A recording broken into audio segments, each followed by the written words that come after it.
नवेगांव नागझिरा अभयारण्य में इन दिनों बाघों का दर्शन दुर्लभ हो गया है।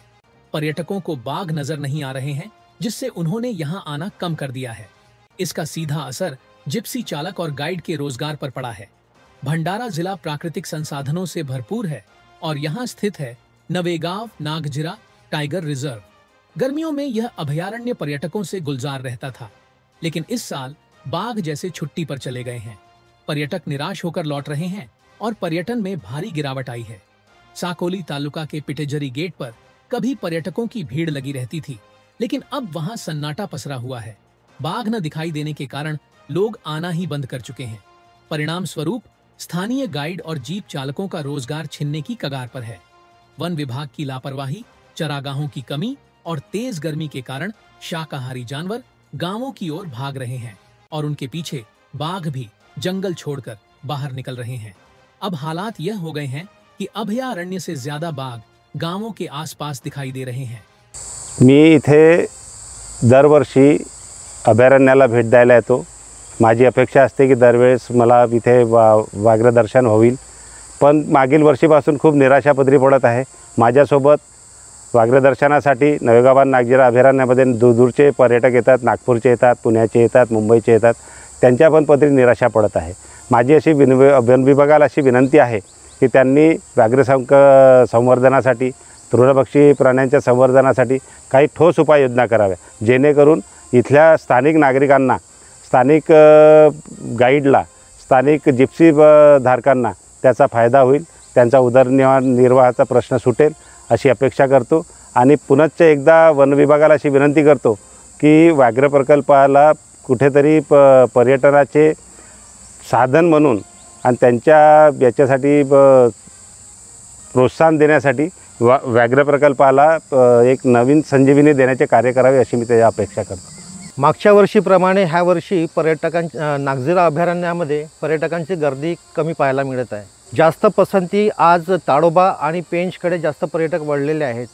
त्याचं कारण म्हणजे नागझिरामध्ये वाघ न दिसणे, दुसरे वन्य प्राणी न दिसणे, ह्या कारणांमुळे पर्यटक इथं दुसऱ्या अभयारण्याकडे जास्त वळलेला तुम्हाला दिसेल। आज पर्यटक नसल्यामुळे पूर्ण नागझिरा अभयारण्यातल्या ज्या गेट्स आहेत, पिटेजरी गेट, चोरखमारा गेट, ह्या सगळीकडे सुकसुकाट दिसून येत आहे। तर ह्या गोष्टी घडायला नकोत म्हणून वन विभागाने ह्याकडे जातीने लक्ष द्यायला पाहिजे, ज्यामुळे पर्यटक नसतील तर बाकीचे गाईड्स आणि जे रोजगार आहे जिप्सीवाल्यांचा तो हिरावून गेलेला आहे आणि तो हिरावून न जाता ह्यासाठी वन विभागाने जातीने लक्ष देऊन त्याच्यावर उपाययोजना करायला हवी अशी माझी अपेक्षा आणि विनंती आहे।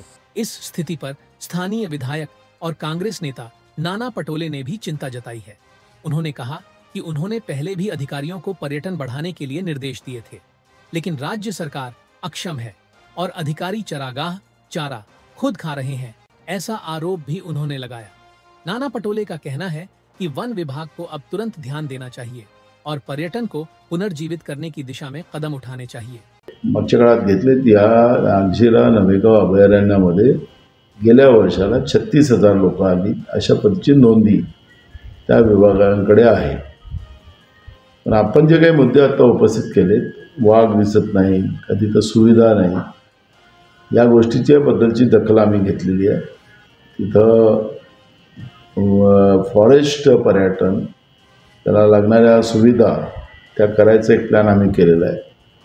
त्याला वन्यजीव विभागाचे जे PCC आहेत त्यांना आम्ही त्या सगळ्या सूचना दिल्यात। मंत्र्यांना पण आम्ही पत्र पाठवलं आणि त्यांनी आम्हाला आश्वासन दिलेलं आहे की आम्ही नागझिरा नवेगाव अभयारण्याला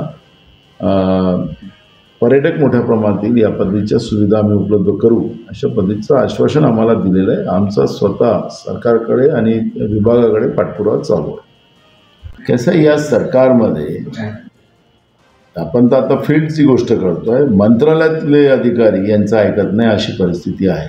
अधिकारीच त्या ठिकाणी भ्रष्टाचार करतात आहेत। स्वतः अजित पवारांनी एका पत्रकार परिषदेमध्ये सांगितलं की कलेक्टर्स, IAS अधिकारी, IPS अधिकारी हे भ्रष्टाचार करतात आहेत, पैसे खातात आहेत, अशा पद्धतीचं राज्याच्या उपमुख्यमंत्र्यांनीच त्याला आयडेंटिफाय केलेलं आहे।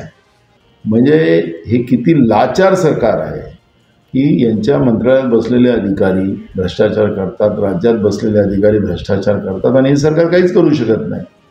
तर एवढी निंदू सरकार, अपंग सरकार या महाराष्ट्रामध्ये कधी नव्हे आपण पाहिलेली आहे.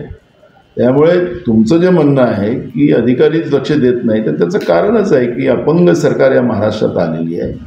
3 तोंड 3 बाजूला आहे आणि त्याचाच परिणाम महाराष्ट्रातली जनता भोगते आहे.